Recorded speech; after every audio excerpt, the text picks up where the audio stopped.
Good evening, friends. Welcome to this class. Today our topic is federal finance.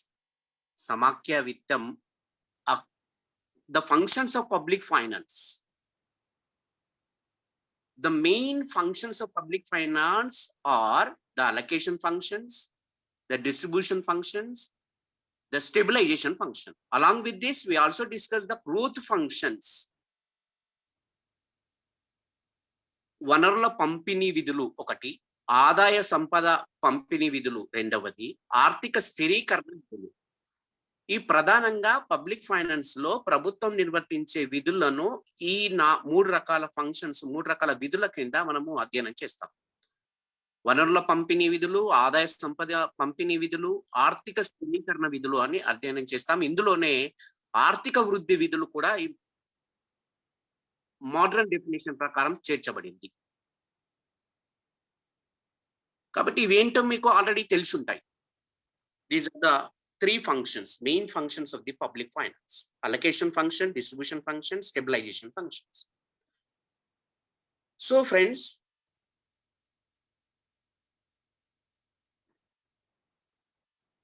ఇవన్నీ మీకు already తెలిసి ఉంటాయి కాబట్టి అలొకేషన్ ఫంక్షన్ అనుకోండి. For example, allocation of resources among various governments or various levels of governments.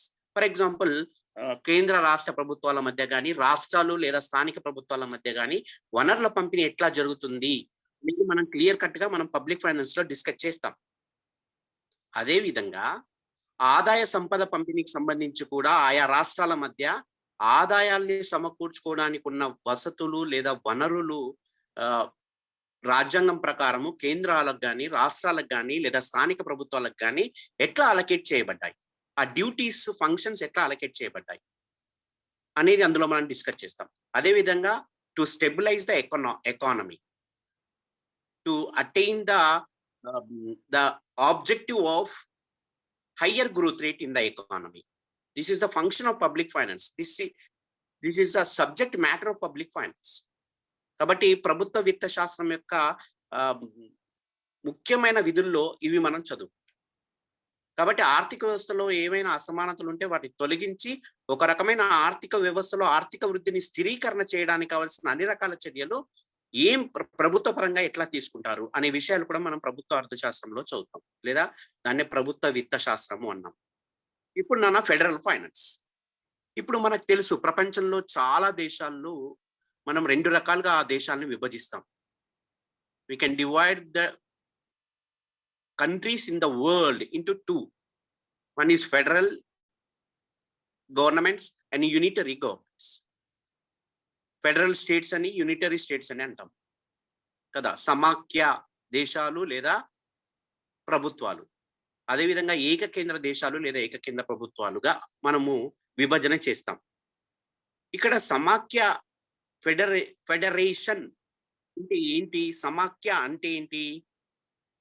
Where there is a government at various levels, union, central level or state levels and local self governments కూడా ఉంటాయి.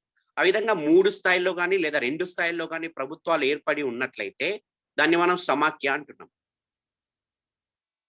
So here the federal finance, according to our Indian constitution, our India's political structure is federal.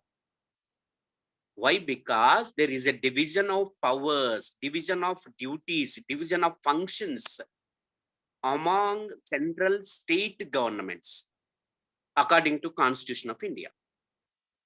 భారత రాజ్యాంగం ప్రకారము మనం clear గా కేంద్ర రాష్ట్ర ప్రభుత్వాల మధ్య ఉన్న విధుల్ని లేదా వాటి యొక్క కార్యకలాపాలని, వాటి మధ్య ఆదాయ వ్యయాలకు సంబంధించిన వనరులని క్లియర్ గా డెమార్కేట్ చేసి ఉన్నాం, అంటే క్లియర్ గా పంచబడి ఉన్నాయి. కాబట్టి అలాంటి వివిధ స్థాయిల్లో ప్రభుత్వాలు, కేంద్ర రాష్ట్ర స్థాయిల్లో ప్రభుత్వాలు ఉండి వాటి మధ్య అధికారాల విభజన జరిగినట్లయితే దాన్ని సమాఖ్య అంటాం.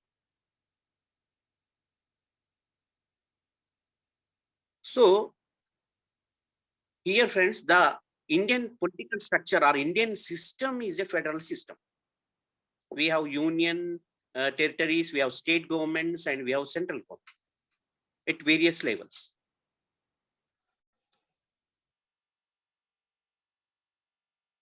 So here, friends, according to our Constitution of India, there is a clear distinction between various financial jurisdictions of the various governments. భారత రాజ్యాంగము క్లియర్ గా వివిధ స్థాయిలో ఉన్న ప్రభుత్వాల మధ్య విత్త వనరులను పంపిణీకి సంబంధించిన విధి విధానాలను అందులో పొందుపరిచింది. అవి మనం ప్రధానంగా కేంద్ర జాబితా, రాష్ట్ర జాబితా లేదా ఉమ్మడి జాబితా అంటాం. Union list, state list and concurrent list. So the various functions of each government have been demarcated, have been distincted between various governments. For example, central government. Central government has the power of levying taxes or collecting revenues which are mentioned in union list. కేంద్ర జాబితాలో పొందుపరచబడిన వస్తు సేవలకు సంబంధించిన వాటిపైన పన్నులు విధించడం కానీ లేదా ఇతర మార్గాల ద్వారా కానీ రాబడిని పొందడానికి కేంద్ర ప్రభుత్వానికి అర్హత ఉంది, అధికారం ఉంది. So according to union list, state list and concurrent list, according to these lists, these three functions, the financial powers are also divided among the various governments. కాబట్టి వివిధ స్థాయిలో ఉన్న ప్రభుత్వాల మధ్య ఆర్థిక లేదా విత్త వనరులను పంపిణీ చేయడంలో కానీ, అధికారాలను విభజించడంలో కానీ ఈ మూడు లిస్టులకు లేదా మూడు జాబితాలకు సంబంధించిన ఫైనాన్షియల్ పవర్స్ ను కూడా, విత్త అధికారాలను కూడా రాజ్యాంగంలో విభజించి పొందుపరిచారు. So friends, here what is federal finance we are discussing here? It refers to the allocation of financial resources between central and state governments. So what we have discussed here, the federal finance. What is federal finance? Federal finance refers to the allocation of financial resources and financial duties and powers between the central and state governments. There is a provision in the Indian Constitution to allocate the financial resources between, to distribute the financial resources between central and state governments according to certain criteria, which criteria is developed or recommended by the National Finance Commission. 280 article ప్రకారము భారత విత్త సంఘముకు అధికారాలు ఇచ్చి కేంద్ర రాష్ట్ర ప్రభుత్వాల మధ్య ఆదాయ వ్యయాలకు సంబంధించిన వనరుల పంపిణీ ఎట్లా ఉండాలి అనే ఒక క్రైటీరియాను డెవలప్ చేసి దాన్ని సజెస్ట్ చేసి దానికి అనుగుణంగా కేంద్రము రాష్ట్రాల మధ్య ఆర్థిక వనరుల పంపిణీ జరుగుతుంది. ఆ విధంగా కేంద్ర రాష్ట్ర ప్రభుత్వాలు వివిధ స్థాయిలో ప్రభుత్వాలు ఉండి వాటి మధ్య ఆర్థిక వనరుల పంపిణీ జరిగే అవకాశం ఉన్నట్లయితే, ఆ ప్రొవిజన్ ఉన్నట్లయితే దానిని ఫెడరల్ ఫైనాన్స్ అంటున్నాం. అయితే ఈ ఫెడరల్ ఫైనాన్స్ లో కొన్ని అసమానతలు ఉంటాయన్న, వాటిని physical imbalances in federal finance అంటాం మనం. For example, vertical fiscal imbalances. With respect to India, there is a disparity between tax revenue and expenditure requirements of the central government and state governments. మనకు తెలుసు ఆ విషయంలో వివిధ స్థాయిలో ఉన్న కేంద్ర రాష్ట్ర ప్రభుత్వాల మధ్య ఆదాయ వనరులను సమకూర్చడంలో కానీ, వ్యయాలు చేయడంలో కానీ వాటి అవసరాల మధ్య కూడా తేడాలు ఉన్నాయి. కాబట్టి కేంద్ర ప్రభుత్వం, మనం జనరల్ గా అప్పుడప్పుడు విమర్శలు వింటూ ఉంటాం, కేంద్ర ప్రభుత్వము కేంద్ర జాబితాలో ఉన్న అంశాలపైనే కాకుండా ఉమ్మడి జాబితాలో ఉన్న అంశాలపైన కూడా ఆదాయ వనరులను అధికంగా సేకరించుకొని తన దగ్గర అట్టి పెట్టుకుంటుంది అనే విమర్శ మనకు ఉంది. కాబట్టి దాన్నే మనం ఏమంటాము, vertical fiscal imbalances in federal finance అంటాం. లంబ కోశ అసమానతలు అంటారు తెలుగులో. అదేవిధంగా హారిజాంటల్ ఫిజికల్ ఇంబ్యాలెన్సెస్ ఉంటాయన్న. Horizontal fiscal imbalances refers to the disparities between income and expenditure requirements of different states. వివిధ రాష్ట్రాలు, ఫర్ ఎగ్జాంపుల్ అస్సాం తో పోల్చుకుంటే బీహార్, బీహార్తో పోల్చుకుంటే తెలంగాణ, తెలంగాణతో పోల్చుకుంటే పంజాబ్. ఈ వివిధ రాష్ట్రాల మధ్య ఆదాయ వనరులకు సంబంధించి, వ్యయ వనరులకు సంబంధించి తేడాలు చాలా ఉంటాయి. ఆ విధంగా వివిధ రాష్ట్ర ప్రభుత్వాల మధ్య ఆదాయ వనరుల సమీకరణ విషయంలో తేడాలు ఉన్నట్లయితే, భేదాలు ఉన్నట్లయితే, అసమానతలు ఉన్నట్లయితే దానిని సమతల కోశ అసమానతలు, హారిజాంటల్ ఫిజికల్ ఇంబ్యాలెన్సెస్ అంటారు. ఓకేనా? So here the federal finance refers to the allocation of financial resources between central and state. అది గుర్తుంచుకోండి. This is the basic principle. And the principles of federal finance అంటే సమాఖ్య విత్త విధాన యొక్క సూత్రాలు, వివిధ ఆర్థికవేత్తలు రూపొందించిన వాళ్ళ సిద్ధాంతాలు, సూత్రాల ఆధారంగా వీటిని ఒక రకమైన నియమాలుగా మనం చెప్పుకోవచ్చు. దే ఆర్ కెపాసిటీ, కెపాసిటీ అంటాం నాన్న. కెపాసిటీ అంటే ద గవర్నమెంట్, ఫర్ ఎగ్జాంపుల్ కేంద్ర ప్రభుత్వం ఉంది. కేంద్ర ప్రభుత్వం ఆదాయ వనరులను సమకూర్చడంలో దానికి కొంత సామర్థ్యం కలిగి ఉండాలి. స్థానిక ప్రభుత్వాలు కూడా, అంటే రాష్ట్ర ప్రభుత్వాలు కానీ స్థానిక ప్రభుత్వాలు కానీ తమ ఆదాయ వ్యయ కార్యకలాపాలు లేదా పరిపాలనా కార్యకలాపాలు నిర్వహించుకోవడానికి వాటి కొంత సామర్థ్యము, అంటే వనరులను సేకరించడంలో, వనరులను వసూలు చేసుకోవడంలో, ఆదాయ వనరులను వసూలు చేసుకోవడంలో కొంత సామర్థ్యం కలిగి ఉంటారు. కాబట్టి every government at various levels, every government should have the capacity of collecting the financial resources. So in Indian system we have provision according to the Constitution of India. Constitution లో కేంద్రము, రాష్ట్రాలు లేదా స్థానిక ప్రభుత్వాలు ఏ ఆదాయ వనరులను లేదా విత్త వనరులను సేకరించుకొని తమ దగ్గర పరిపాలన సేవల కోసం తాము ఖర్చు పెట్టుకోవచ్చో వాటిని క్లియర్ గా డిమార్కెట్ చేశారు, క్లియర్ గా అందులో మెన్షన్ చేశారు. So the principle of capacity and the principle of singularity or unity అంటారు నాన్న, ఏకత్వము అంటాం దీన్ని.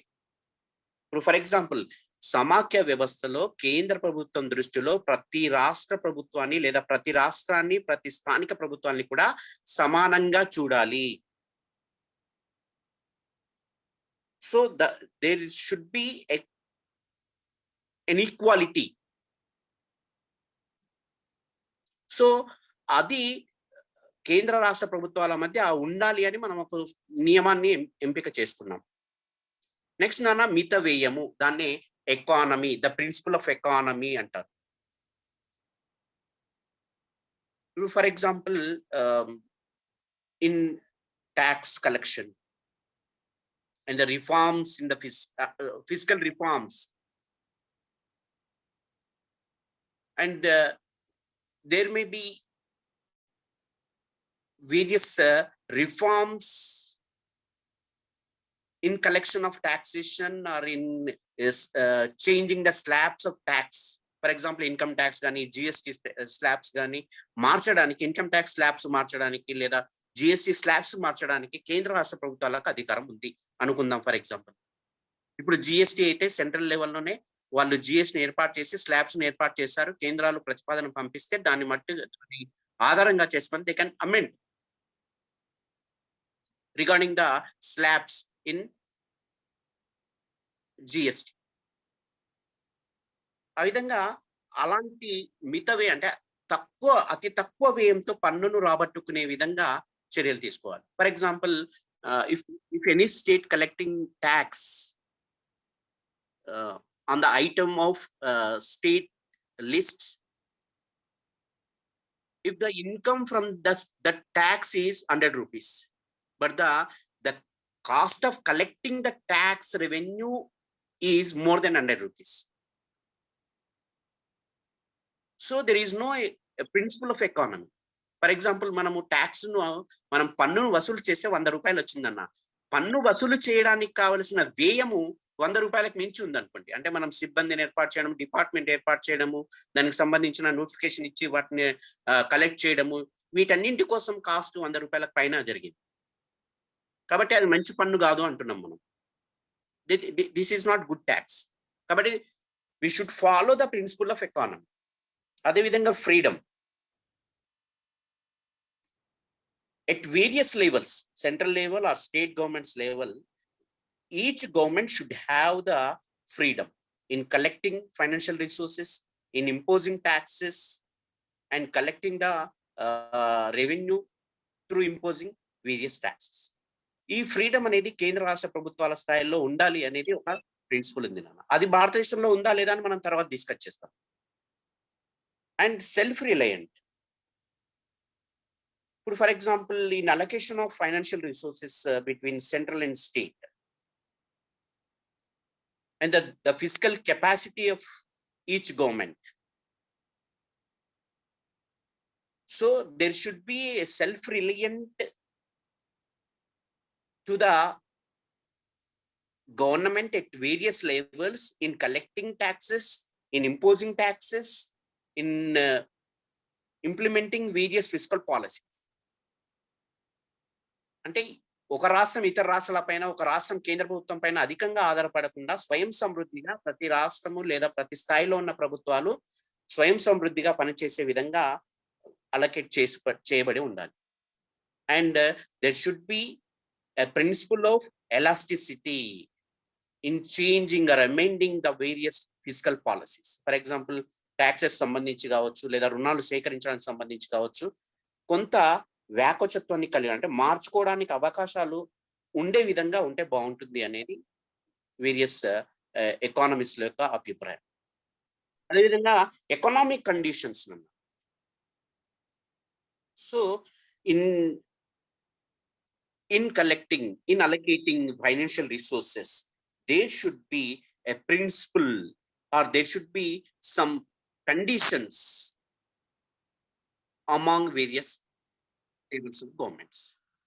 కాబట్టి వివిధ రాష్ట్ర ప్రభుత్వాలు లేదా వివిధ స్థానిక ప్రభుత్వాలు, వివిధ కేంద్ర రాష్ట్ర ప్రభుత్వాల మధ్య ఎప్పుడైతే మనం ఫైనాన్షియల్ రిసోర్సెస్ ని అలొకేట్ చేస్తున్నామో అవి కొన్ని ఆర్థిక నిబంధనలకు లోబడి చేయబడి ఉండాలి. అదేవిధంగా movement of resources or mobilization of resources, వనరుల తరలింపు కూడా అవకాశం ఉండాలి. వివిధ రాష్ట్రాల మధ్య వనరుల తరలింపు జరిగే అవకాశం ఉన్నట్లయితే ఆ సమాఖ్య సమర్థవంతంగా పనిచేస్తుంది అనేది ఆర్థికవేత్తల అభిప్రాయం. And there should B an adequate financial resources at various levels. ఇప్పుడు ఫర్ ఎగ్జాంపుల్ భారతదేశంలో అర్ధ సమాఖ్య అని భారతదేశ సమాఖ్యను విమర్శిస్తూ కొందరు ఆర్థికవేత్తలు రాష్ట్రాలకు తక్కువ అధికారాలు ఉన్నాయి, విత్త అధికారాలు తక్కువగా ఉన్నాయి, కేంద్ర ప్రభుత్వానికి ఎక్కువ అధికారాలు ఉన్నాయి, కాబట్టి ఇది సమాఖ్య వ్యవస్థ కాదు, ఇది అర్ధ సమాఖ్య అనే విమర్శలు ఉన్నాయి. అట్లా కాకుండా అన్ని రాష్ట్ర ప్రభుత్వాలకు, అన్ని స్థానిక ప్రభుత్వాలకు వాటి అవసరాలకు, వాటి పరిపాలన అవసరాలకు, వాటి బడ్జెట్ అవసరాలకు సరిపడుగా అలొకేషన్ ఆఫ్ ఫైనాన్షియల్ రిసోర్సెస్ ఉన్నట్లయితే అప్పుడు ఆర్థిక వ్యవస్థ సమర్థవంతంగా పనిచేస్తుంది అనేది వాళ్ళ ఉద్దేశం. So the principle of adequate financial resources and integration and coordination between centre and states, between state and local governments. కాబట్టి ఇలాంటి ప్రిన్సిపల్స్ ను, ఇలాంటి సూత్రాలను ఆధారంగా చేసుకొని ఫెడరల్ ఫైనాన్స్ కనుక ఉన్నట్లయితే we can expect a good government in a country. So here friend, what is federalism? We understood that the federalism is a system of government in which powers have been divided between central and its constituent parts, maybe states or provinces or union territories or local governments.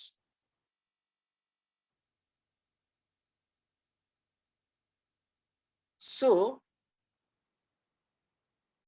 we can also discuss about the two kinds of federations now. In the world, there are two kinds of federations. One is holding together federation, కేంద్రముతో కూడిన రాష్ట్రాల సమాఖ్య అంటాం. In this type, the powers are distributed between various constituent parts to accommodate the diversity in whole entity. For example, India, Spain and Belgium లాంటి దేశాల్లో మనం ఇలాంటి కేంద్రంతో కూడిన రాష్ట్రాల సమాఖ్యను చూడొచ్చు. అంటే ఇక్కడ మనం ఫస్ట్ కేంద్ర ప్రభుత్వము లేదా కేంద్ర ప్రభుత్వానికి అత్యధిక అధికారాలు ఇస్తూ రాజ్యాంగబద్ధంగా రాష్ట్రాలకు కొంత స్వతంత్రతను కల్పిస్తూ, అంటే ఫ్రీడమ్ ను కల్పిస్తూ రాష్ట్రాలు కేంద్రాల మధ్య అధికారాల విభజన చేసే ప్రొవిజన్ మనం కల్పించాం. కాబట్టి ఇక్కడ ముందు కేంద్రం నుండి ప్రణాళికలు రూపొందించి కేంద్రీకృత ప్రణాళికల ద్వారా రాష్ట్రాలకు ఆర్థిక వనరులలో వాటికి సమానంగా కానీ వాటికి అవసరాల మేరకు కానీ ఆర్థిక వనరులను పంపిణీ చేయగలిగారు. అలాంటి ప్రొవిజన్ ఉన్నట్టయితే దాన్ని హోల్డింగ్ టుగెదర్ ఫెడరేషన్ అంటాం. అది మన భారతదేశంలో చూడొచ్చు. అదేవిధంగా కమింగ్ టుగెదర్ ఫెడరేషన్ అంటారు, దాన్ని స్వయం ప్రతిపత్తి గల రాష్ట్రాల సమూహం. ఇక్కడ కేంద్రం బలంగా ఉండదు, అంటే కేంద్రానికి రాష్ట్రాలకు సమానమైన అధికారాలు, అంటే అంత independent states are there. They come together to form a larger unit as a state. So ఇక్కడ స్వయం ప్రతిపత్తి గల రాష్ట్రాలన్నీ ఒక సమూహంగా ఏర్పడి దాన్ని ఫెడరేషన్ గా ఏర్పాటు చేసుకున్నాయి. కాన్స్టిట్యూషన్ లో ఆ ప్రొవిజన్స్ ఉంటాయి, ఆ విధంగా కాన్స్టిట్యూషన్ వాళ్ళు రూపొందించుకుంటారు. For example USA, Australia, Switzerland లాంటి దేశాలని మనం ఇందులో చెప్పుకోవచ్చు. కాబట్టి ఈ 2 kinds ఆఫ్ ఫెడరేషన్స్ అనేవి మనం జనరల్ గా వరల్డ్ లో చూడొచ్చు. Next, these are the main features of Indian federal system. So భారతదేశ సమాఖ్య వ్యవస్థ యొక్క ప్రధాన లక్షణాలు మనకి కింది విధంగా చెప్పొచ్చు. మనం ఇంతకు ముందుగా federal system, what is federal system అన్నాం మనం. Federal system is nothing but where the financial and other powers and duties or functions are divided between various levels of governments. కాబట్టి వివిధ స్థాయిల్లో ఉన్న ప్రభుత్వాల మధ్య ఆర్థిక, శాసన, కార్యనిర్వహణ కార్యకలాపాలని, విధులని, వనరులని విభజించే అవకాశం ఉన్న లేదా విభజించే వీలున్న సమాఖ్య ప్రభుత్వాన్ని మనం ఇక్కడ డిస్కస్ చేస్తున్నాం. ఇప్పుడు మన భారతదేశ సమాఖ్య ప్రభుత్వం యొక్క లక్షణాలు మనం అర్థం చేసుకుంటే మన ఇండియన్ ఫెడరేషన్ అంటే ఏంటి మనకు క్లియర్ గా అర్థం అవుతుంది. For example, number 1, dual government polity. Here we have dual government system. At the central level, the central government takes various initiation for the development of the country, overall development of the country. And at the state level, the state governments will take various initiations and implement various programs for the development of the states. At the local level, the local governments will act as per the rules and regulations, or as per the principles mentioned or demarcated clearly in the Indian Constitution. But ఈ విధంగా ద్వంద్వ ప్రభుత్వాలు కలిగిన సమాఖ్య వ్యవస్థ భారతదేశంలో చూడొచ్చు మనం. అదేవిధంగా there is a division of powers between various levels of governments. కేంద్ర రాష్ట్రాల మధ్య అధికారాల విభజన చూసాము. రాష్ట్రాలు మరియు స్థానిక ప్రభుత్వాల మధ్యలో కూడా అధికారాల విభజన మనము union list, state list, concurrent list లో చూడొచ్చు. అదేంటో మనం మళ్ళీ డిస్కస్ చేస్తాం. The third one is rigidity of constitution. So the central cannot alone amend the constitution or any provision of the constitution without involvement of states or other levels of governments. So ఇక్కడ మనము 2 స్థాయిల్లో మనకు ప్రభుత్వాలు నేను దాన్నే మనము by క్యామరలిజం అని కూడా అంటాం. పార్లమెంట్ లో ద్విశాసన సభలు ఉన్నాయి కదా. కాబట్టి లోక్సభ అండ్ రాజ్యసభ అని 2 అనుకుంటాం మనం. కాబట్టి రాజ్యసభలో అన్ని రాష్ట్రాలకు ప్రాతినిధ్యం కల్పిస్తున్నాం. అదేవిధంగా లోక్సభలో కూడా అన్ని రాష్ట్రాల నుండి ఎంపిక చేయబడిన ఎంపీలు లేదా క్యాబినెట్ మినిస్టర్స్ అందులో సభ్యులుగా ఉంటారు. సో ఇక్కడ రిజిడిటీ ఆఫ్ కాన్స్టిట్యూషన్ అంటే దృఢ రాజ్యాంగము అంటే రాజ్యాంగంలో పొందుపరిచిన వివిధ రాష్ట్ర కేంద్ర రాష్ట్ర ప్రభుత్వాలు లేదా రాష్ట్ర స్థానిక ప్రభుత్వాల మధ్య అధికారాల విభజనకు సంబంధించిన అంశాలను అన్ని విభాగాలు అంటే అన్ని రకాల స్టేక్ హోల్డర్స్ పార్టిసిపేట్ అవుతేనే రాజ్యాంగాన్ని మనము మార్చడానికి వీలుంటది, సవరణ చేసుకోవడానికి వీలుంటది. కాబట్టి we have a rigid constitution. It is a feature of in federal system and independent judiciary అన్న స్వతంత్ర న్యాయ వ్యవస్థ. So year according to the constitution, according to provisions of Constitution of India, the judiciary has an independence. So పార్లమెంట్కి సంబంధించి కానీ రాష్ట్ర ప్రభుత్వాలకు సంబంధించి కానీ వాటి అంశాన్ని లేదా రాజ్యాంగంలో పొందుపరిచిన అంశాలను ఇంటర్ప్రిట్ చేయడము అంటే వాటికి ఒక రకమైన రాజ్యాంగంలో పొందుపరిచిన అంశాలు లేదా శాసన కార్యనిర్వాహక న్యాయ వ్యవస్థకు సంబంధించిన అంశాలపైన వివరణ ఇచ్చే అధికారము స్వతంత్ర న్యాయ వ్యవస్థకు ఉంది.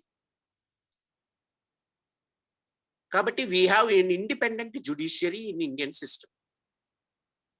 అండ్ డ్యూయల్ సిటిజన్షిప్ అన్న. డ్యూయల్ సిటిజన్షిప్ అంటే ఫర్ ఎగ్జాంపుల్ కొన్ని దేశాల్లో మనము జాతీయ స్థాయిలో, రాష్ట్ర స్థాయిలో లేదా ప్రావిన్స్ స్థాయిలో కూడా సిటిజన్షిప్ చూడొచ్చు. కానీ మన భారతదేశంలో అయితే మనం దీన్ని దేనికి అన్వయించుకుంటున్నామంటే here we are interpreting this dual citizen to the person or citizen who అంటే every citizen is allowed to have a right to a passport of any country, other countries also. Right to work there, right to stay at any country, right to own property in any country. ఇప్పుడు for example మన భారతదేశ పౌరులు అమెరికాలో కానీ, లండన్లో కానీ, లేదా అంటే బ్రిటన్లో కానీ, లేదా స్విట్జర్లాండ్లో కానీ, ఆస్ట్రేలియాలో కానీ జాబ్ చేసే అవకాశం ఉంది. అక్కడ పౌరసత్వం పొందవచ్చు, అక్కడ ఆస్తులు సంపాదించుకోవచ్చు, అక్కడ వర్క్ చేయవచ్చు, అక్కడి పాస్పోర్ట్ కలిగి ఉండి కూడా ఇండియన్ పాస్పోర్ట్ ను కలిగి ఉండొచ్చు. This is known as dual citizenship. It is a feature of federal system. And we have bicameralism అంటే దాన్ని ద్విశాసన సభ అంటాం. At central level we have two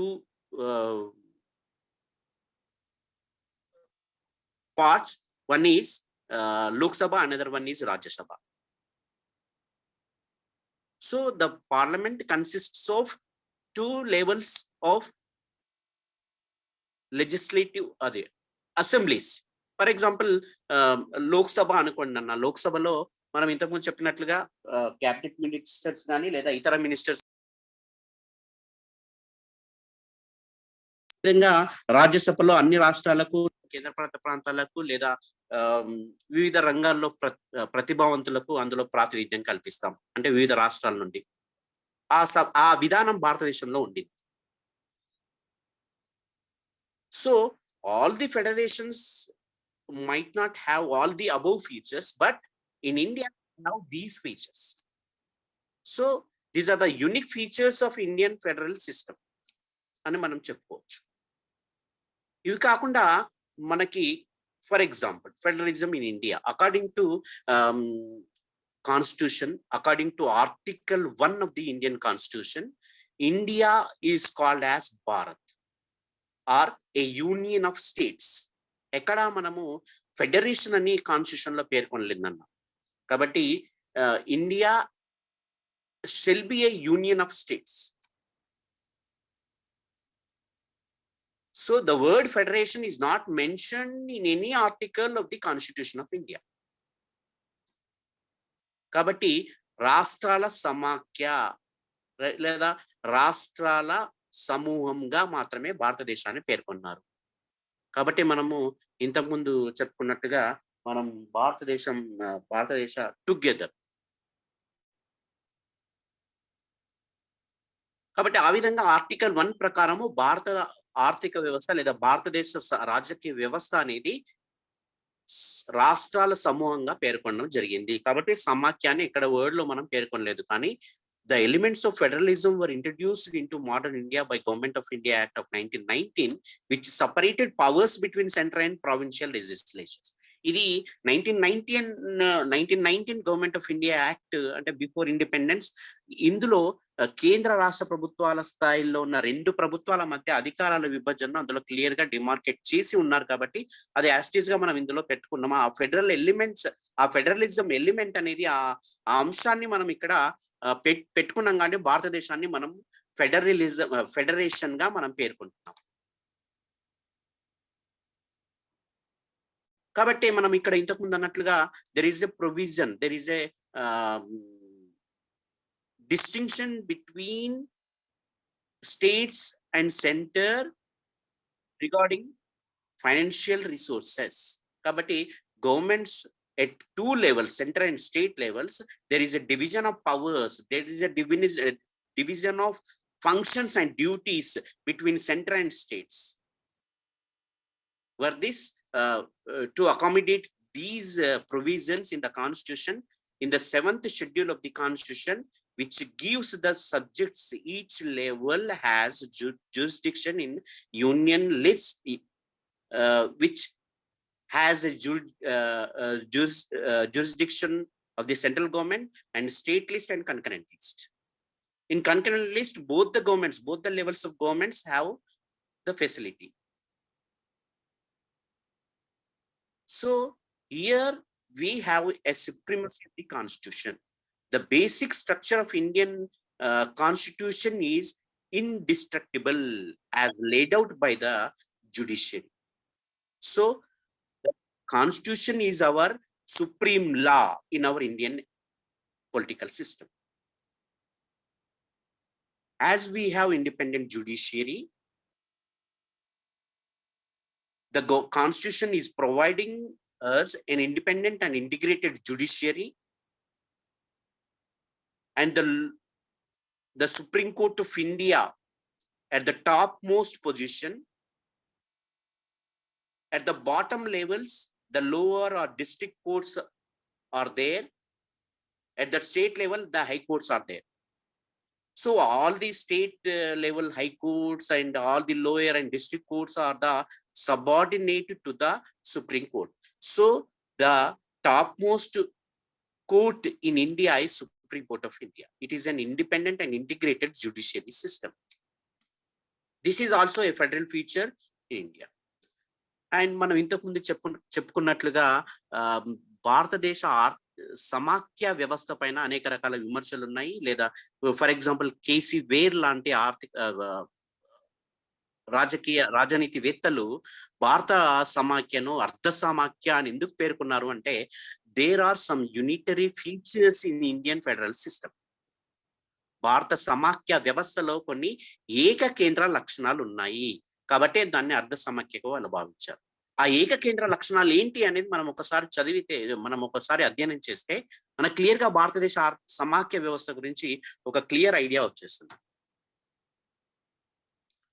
so the unitary features are the flexibility of the constitution. The constitution is a blend of flexibility and rigidity. మనము భారత రాజ్యాంగంలో దృఢ లక్షణాలు కలిగి ఉన్నాము మరియు సరళమైన లక్షణాలను కలిగి ఉన్నాం. భారత రాజ్యాంగంలో ఉన్న కొన్ని ప్రొవిజన్స్ ని మార్చవచ్చు with the majority. So in case the amendment seek to change aspects of federalism in India, the provision bring about such amendments is not easy. For example, as per the majority in Indian Parliament, we can amend some provisions in the Constitution. So without majority, we cannot amend the Constitution. So we can amend Constitution with the majority. Without majority, we cannot amend it. So there is two features are there, flexibility and rigidity. And more power vests with the center. ఇది మనకి ఇంతకు ముందు మనం చెప్పుకున్నట్టుగా అత్యధిక అధికారాలు అంటే కేంద్ర జాబితాలో ఉన్న అంశాలపైన మరియు ఉమ్మడి జాబితాలపైన ఉన్న అంశాలపైన కేంద్రానికి ఎక్కువ అధికారాలు ఉన్నాయనే విమర్శలు చాలా ఉన్నాయి. దాన్ని చాలా కమిషన్స్ భారతదేశంలో ఏర్పాటు చేసిన చాలా రకాల సంఘాలు కూడా దాన్ని క్లియర్ గా పాయింట్ అవుట్ చేశాయి. కాబట్టి నాన్న the constitution guarantees more powers with the union list. So particularly on the concurrent list subjects, the parliament can make laws that can override the laws made by the state legislature.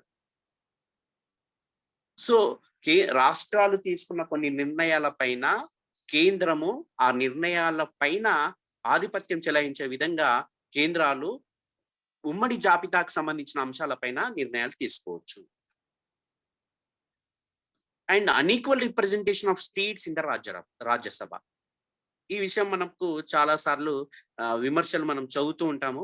Representation of the states in the upper house or Rajya Sabha is based on the states population. For example Uttar Pradesh లో ఎక్కువగా population ఉంది కాబట్టి more seats, Uttar Pradesh has more seats, that is 31 seats. But గోవాతో పోలిస్తే తక్కువ population ఉన్న గోవా రాజ్యసభలో ఒక్క సీట్ మాత్రమే పొందింది. So the representation of the states based on the states population, it states that there is an unequal representation of states at central level. So another thing is the executive is a part of the legislature. Here Nana, in India, the executive in both the central and state levels, it is a part of legislature. This goes against the principle of division of powers between different organs of the government. కాబట్టి ఎక్కడైతే కార్యనిర్వాహక భాగం ఉంటుందో, ఎక్కడైతే for example cabinet ఉందో అది parliament లో భాగం. కాబట్టి పార్లమెంట్ లో కానీ లేదా శాసనసభలో కానీ భాగం.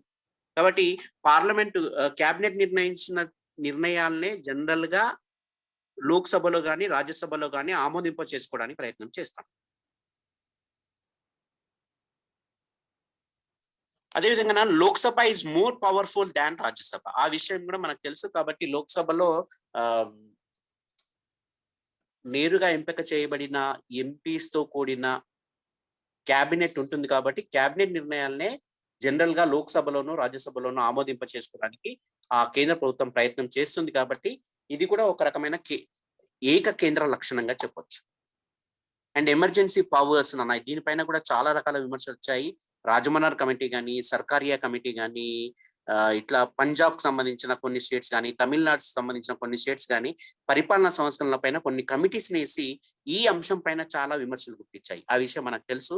ఎమర్జెన్సీ పవర్స్ సంబంధించి for example the centre is provided according to the constitution with the emergency powers. When N emergency is imposed the center government has increased control over the states. So ఇది మనం 1973, 1977, 1980s లో కూడా for example 1984 తర్వాత NTR government ను కూలదోసి రామ్లాల్ గారిని ద్వారా మన ఆంధ్రప్రదేశ్ లో రాష్ట్రపతి పాలన విధించారు 356 ఆర్టికల్. అప్పుడు కూడా చాలా రకాల ఉంటాయి. కాబట్టి ఇలాంటి అత్యవసరమైన అధికారాలు కేంద్రానికి కట్టబెట్టడం ద్వారా ఇది ఒక రకమైన కేంద్ర ఆధిపత్యాన్ని పెంపొందించారు లేదా పెంచి పోషించారు అనే విమర్శలు ఉన్నాయి. అది ఒక ఏకకేంద్ర లక్షణంగా చెప్పుకోవచ్చు. Next integrated judiciary. ఇంతకుముందు మనం చెప్పినట్లుగా సమీకృత లేదా స్వతంత్ర న్యాయ వ్యవస్థ ఉంది. ఇది భారతదేశంలో సపరేట్ గా రాష్ట్రాలకు కానీ లేదా కేంద్రానికి కానీ సపరేట్ గా ఎక్కడ జ్యుడిషియరీ సిస్టమ్ లేకుండా దీన్ని ఏక కేంద్ర లక్షణంగా ఇంటిగ్రేటెడ్ జ్యుడిషియరీ ఏర్పాటు చేయడం జరిగింది అని మనం ఇందులో చెప్పుకోవచ్చు. నెక్స్ట్ నాన్న single citizenship. In India, in our country we have only single citizenship is available to the citizens. They can not be citizens of the state as well.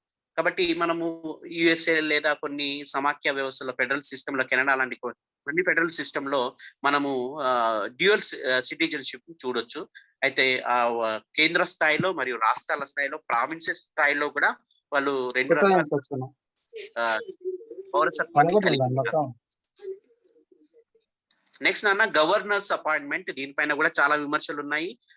Governor ని appoint చేయడం పట్ల ఏ రాష్ట్ర ప్రభుత్వాల్లో అయితే తమకు అనుకూలమైన ప్రభుత్వాలు లేదా రాజకీయ పక్షాలు లేవో అక్కడ వాళ్ళ కేంద్ర ప్రభుత్వం ఆధిపత్యం చెలాయించుకోవడానికి వారి పార్టీ వ్యక్తులు నియమించుకుంటుంది గవర్నర్స్ గాని. దానిపైన కూడా అనేక రకాల విమర్శలున్నాయి. దానికి ఈ రాష్ట్ర ప్రభుత్వాలకు, గవర్నర్లకు మధ్య జరిగిన వివాదాలు కూడా మనకు చాలా తెలుసు నాన్న. ఇది కూడా ఏకకేంద్ర లక్షణంగా చెప్పొచ్చు.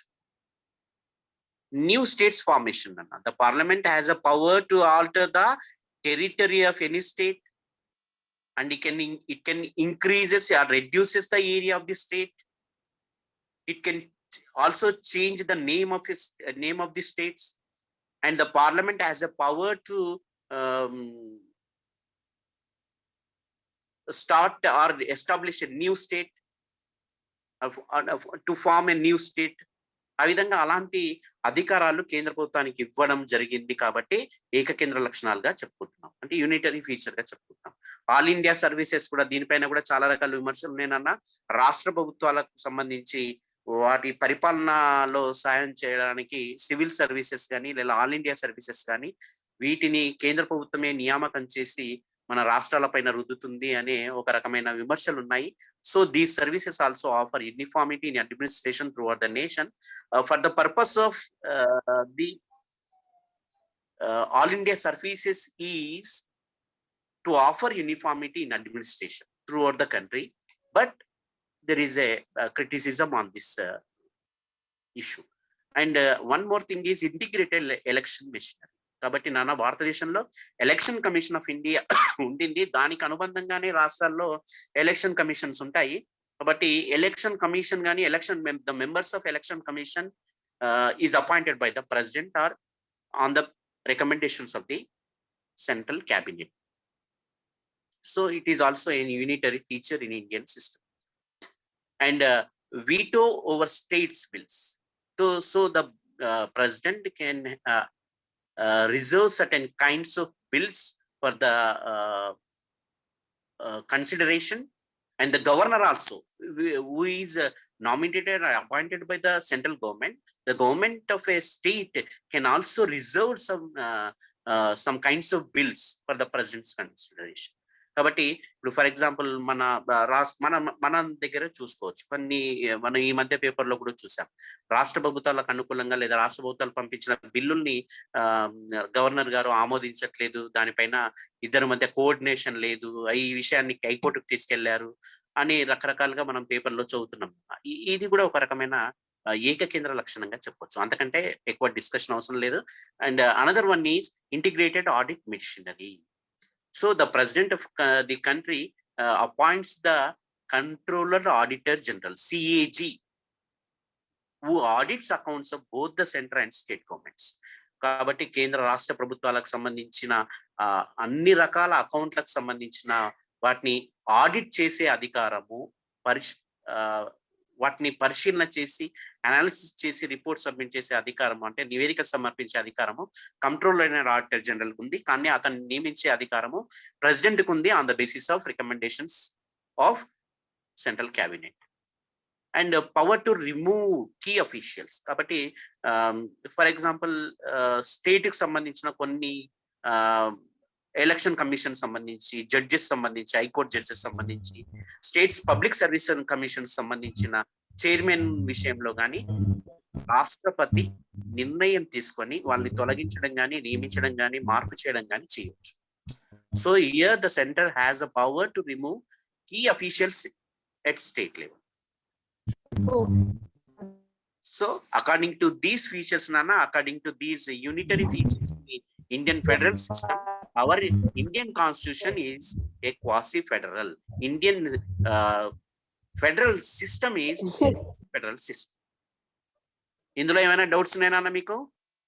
కాబట్టి భారత సమాఖ్య అనేది ఏకకేంద్ర లక్షణాలు కలిగిన సమాఖ్య వ్యవస్థగా చెప్తున్నాం. ఓకేనన్నా? కాబట్టి now we 7:35. సో ఫ్రెండ్స్, ఇందులో మనం ఫెడరల్ సిస్టమ్ లో మనం ఇంకో అంశాన్ని కూడా డిస్కస్ చేస్తాము, సెంట్రల్ స్టేట్ ఫైనాన్షియల్ రిలేషన్స్. ఇది ఇంకో క్లాస్ లో డిస్కస్ చేస్తే బాగుంటుందని నా ఉద్దేశము. సెంట్రల్ స్టేట్ ఫైనాన్షియల్ రిలేషన్స్ అనేది according to various provisions which are in the Constitution of India, there is a clear demarcation of financial resources among center and state governments, among state and local governments. కాబట్టి వివిధ స్థాయిలో ఉన్న కేంద్ర రాష్ట్ర ప్రభుత్వాల మధ్య కానీ, రాష్ట్రాలు మరియు స్థానిక సంస్థల మధ్య కానీ భారతదేశంలో ఆర్థిక వనరుల పంపిణీ క్లియర్ గా రాజ్యాంగంలో పొందుపరిచి ఉంది. What is 272 article, 275 article, 280 article, వీటికి సంబంధించిన అంశాలను బట్టి మనము భారతదేశంలో కేంద్ర రాష్ట్ర ప్రభుత్వాల మధ్య ఉన్న వీటిని మనము అధ్యయనం చేయొచ్చు. 269, 270, 271, 275 అండ్ 280. అకార్డింగ్ టు 280 మనం ఇంతకుముందు చెప్పినట్లుగా 280వ అధికరణం ప్రకారం భారతదేశంలో జాతీయ ఆర్థిక సంఘాన్ని రాష్ట్రపతి నియమిస్తాడు లేదా రూపొందిస్తాడు, ఏర్పాటు చేస్తాడని చెప్పుకున్నాం. ఇవన్నీ ఇందులో మనం డిస్కస్ చేస్తాం అన్న. Clearly we can discuss the financial resources, distribution of financial resources, distribution of tax revenue between union and state governments, and distribution of grants. ఇవన్నీ మనం ఫైనాన్షియల్ రిలేషన్స్ లో మనము చదువుతాం. ఇది మనం నెక్స్ట్ క్లాస్ లో డిస్కస్ చేద్దాం. These are the quiz questions we can discuss in after completion of second part. Okay నాన్న, థ్యాంక్ యూ వెరీ మచ్.